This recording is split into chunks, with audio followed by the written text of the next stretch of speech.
Hello guys! Welcome muli sa Noah's Garage. Kagaya ng nakita niyo sa thumbnail, ang video na ito ay may kinalaman sa pagpapalit ng automatic transmission fluid at ng filter. So marami sa inyo ang naghihintay sa DIY na ito. So sa video ito matututo kayo kung paano magpalit ng filter at magpalit ng automatic transmission fluid. So bago tayo magsimula, pakisuyo na mag-subscribe kayo.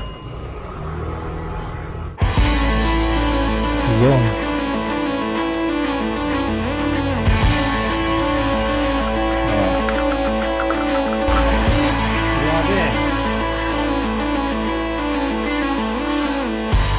Muna di tayo magaling. Ito mga tools na kailangan natin. Pag-uusapan natin ngayon. Siyempre, puro sa mga.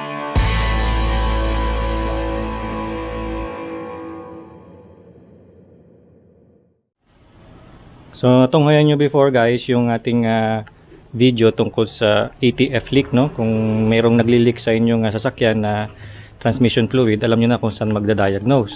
So, sa ngayon, ang gagawin natin, mag-change fluid naman tayo, no? So, pinakita ko doon kung saan yung dipstick. Ito yung ating engine bay. Ito yung engine oil dipstick.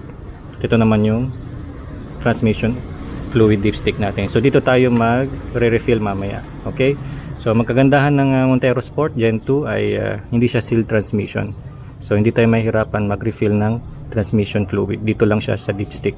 Okay? So pinakita ko na sa inyo before yung transmission pan natin. Yun yung ating bubuksan, ano? So yun yung gagawin natin sa ngayon. So ang ating sasakyan ay hindi na siguro natin to iaangat, no? Pero kung ang sa inyo ay lowered o sedan yun sa inyo, kailangan yung iangat yung sasakyan. Medyo mataas naman ng clearance na ito, so ilalim na lang ako, hindi ko na kailangan angatin. Okay guys, so ano ba yung mga kailangan natin? Alright guys, ito yung mga tools na kailangan natin para sa filter change at ATF change natin. Okay, so syempre kailangan natin ng filter. Okay, itong filter na ito ay OEM guys, no? Legit ito. So, meron kayong mabibili na mas mura na aftermarket products, pero sinasuggest ko na lagi kayong gumamit ng OEM na mga produkto para sa inyong sasakyan. Kasi lalo na yung gagawin natin, transmission yan, kailangan mag-invest kayo ng mga legit na product, mga OEM product para sa inyong transmission. Mahal kaya ang transmission, no? So, ito, ang gasket natin ay OEM din. Original din ito. Kung ayaw nyo gumamit ng transmission pan gasket, pwede kayong gumamit ng RTV gasket maker, no, as an alternative. High temp ang gamitin ninyo. Okay, so kailangan din natin syempre ng ATF SP3 na transmission fluid. Okay, so maraming mga fluid sa market na pwede nyong mabili, pero always use kung ano yung nasa service manual ninyo. Okay, sa service manual ang nakalagay ATF SP3. So 5 liters yung aking gagamitin ngayon kasi transmission fluid change lang naman ang gagawin natin. Hindi tayo magpa-flush. Alright? Kailangan natin ng torque wrench. Kailangan din natin ng regular na ratchet. Tapos extension, 10mm na socket at 17mm para dun sa drain bolt. Okay? Natin ng funnel, brake cleaner, protection sa mata, goggles, silicone paste, tapos itong plastic scraper natin, tapos mga protection sa kamay, mga gloves. Okay, so buksan na natin yung ating transmission pan, pero drain muna natin yung fluid. Alright guys, so ito yung ating transmission pan. So nandito yung transmission fluid. So ito yung bolt natin. Bubuksan natin to. Gagamit kayo ng 17mm socket. Okay, so buksan natin. Ihandaan nyo yung drain pan nyo, no?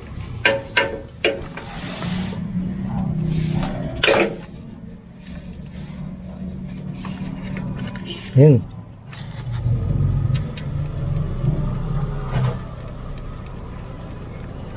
Medyo marami.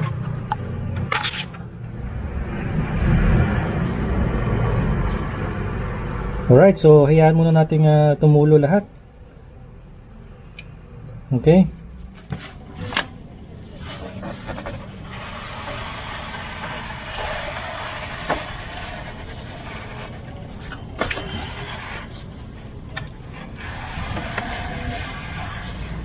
Alright guys, so tapos na natin i-drain. Binalik ko na yung drain plug.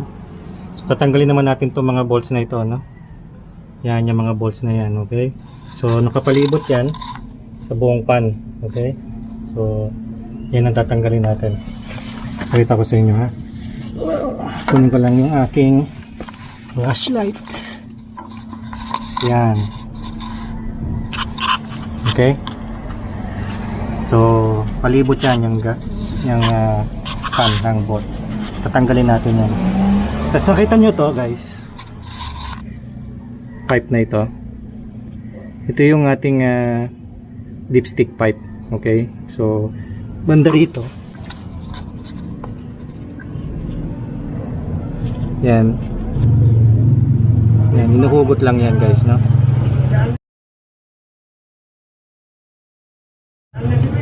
Alright, so pagka tanggal natin yung pan, sabay hugot na rin dyan. Okay, naka o-ring lang yan. Okay guys, so simulan na natin magbaklas ng bolts. Okay guys, so gagamit kayo dyan ng 10mm socket, okay? So tanggalin lang natin yung yung mga bolts. Wala naman ng fluid dito eh. Na-drain na natin.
Okay, ito yung ating transmission pan. So linisin natin siya ng brake cleaner, okay?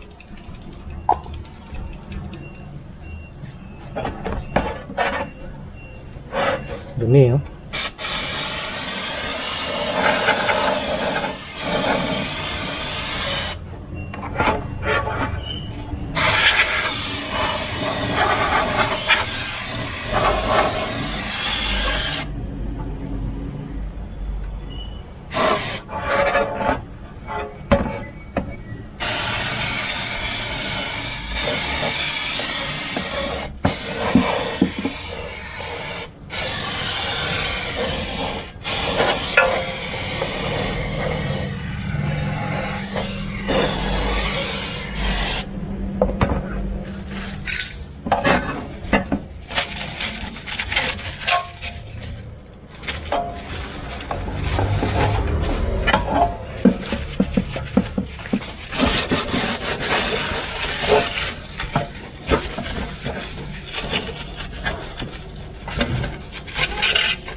Malutong na oh. Ang gasket.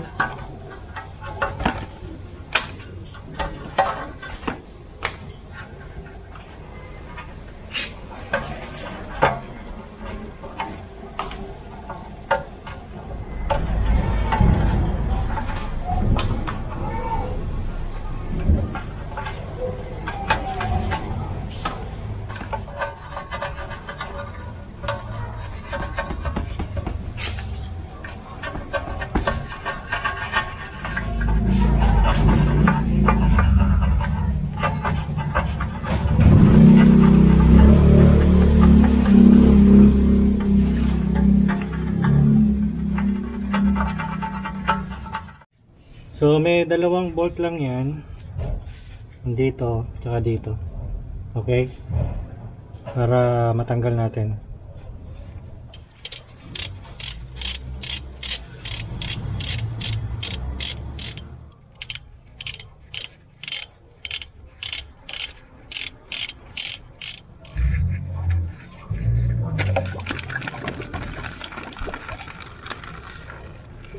Okay.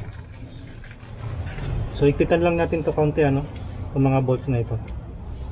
Konti lang no.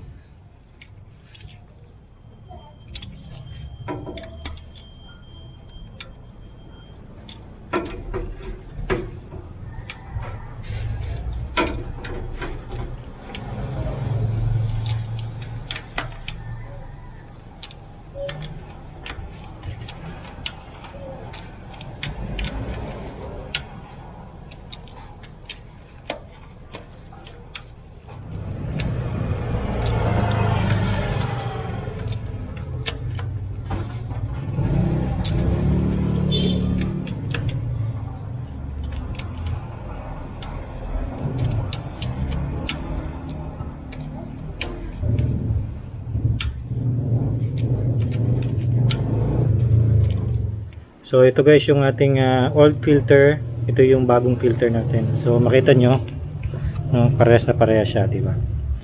Yan. Yan, no? Parehas na parehas siya. Parehas din ng number. Kaya maganda kung magpapalit kayo ng filter, OEM ang bibili ninyo, okay? Yan. So tabi lang natin. So, napanood ko sa YouTube para mag-stick yan, hindi magalaw. Lagyan natin ng silicone paste, okay?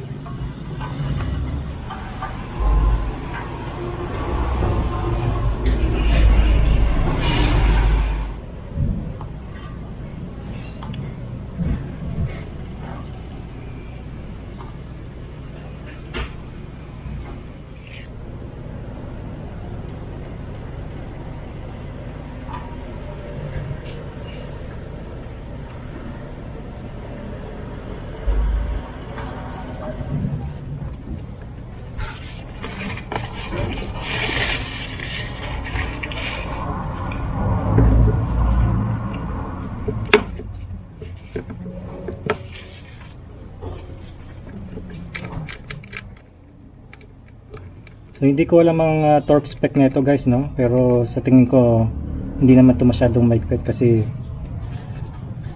maluwag lang siya kanina eh.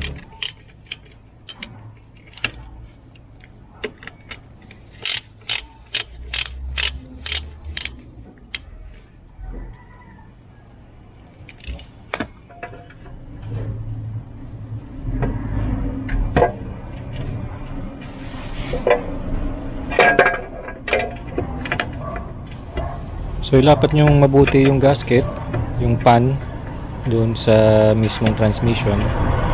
Tapos tighten muna natin by hand. Hindi ko alam ang torque specs nito. Kung alam niyo comment nyo sa baba, ano?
Okay guys, so magsimula na tayo mag-refill ano. So dito na yung funnel natin. So pinakita ko sa inyo kanina kung ilang litro yung na-drain natin, no, nakuha nating fluid. So almost 3.5 siya. So kung idadagdag natin yung mga counting na tapon, siguro mga 4 liters, no. So maglagay tayo ng 4 liters, tapos painitin natin yung makina, shift natin yung gear mamaya. Tapos tingnan natin kung nasa level yung ating fluid. Okay, nasa tamang level siya. Okay.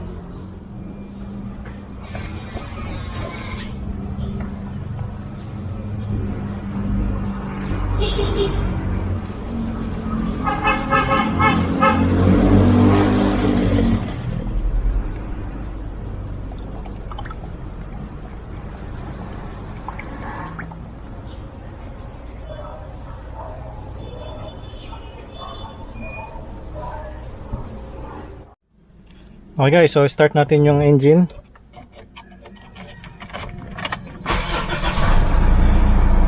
So kailangan na ma-reach niya yung operating temperature, no. So galawin niyo rin yung yung gear niyo, no. Lipat niyo every gear, siguro 3 to 5 seconds, palipat-lipat niyo lang, no.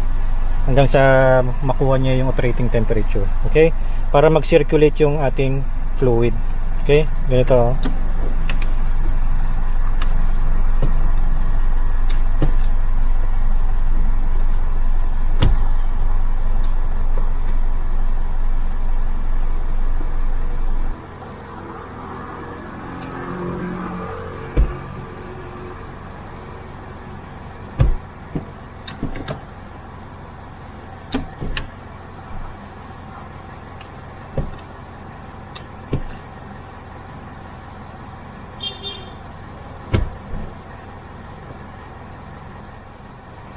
Okay, so hintayin natin uminit yung makina, tapos tingnan natin yung level ng fluid mamaya. Okay. Alright guys, so nasa operating temperature na ang ating sasakyan. Na-drive ko na rin siya, okay naman, walang problema. At na-ship ko na ito ng todo. Siguro mga 15 minutes din ako nag-drive. So tingnan natin yung level ng ating fluid, kung sumobra man o kung nagkulang ano. Tara.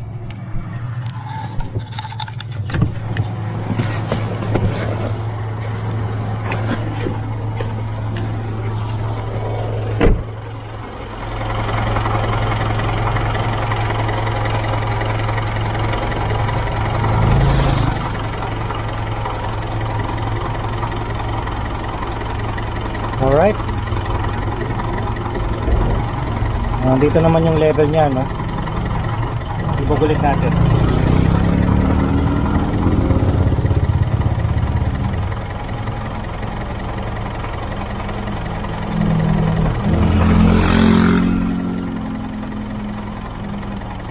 Yan. Okay. So, ganun lang guys, no?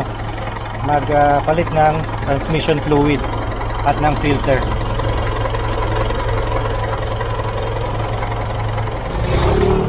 So hindi flash ang ginawa natin, no? Hindi ATF flash.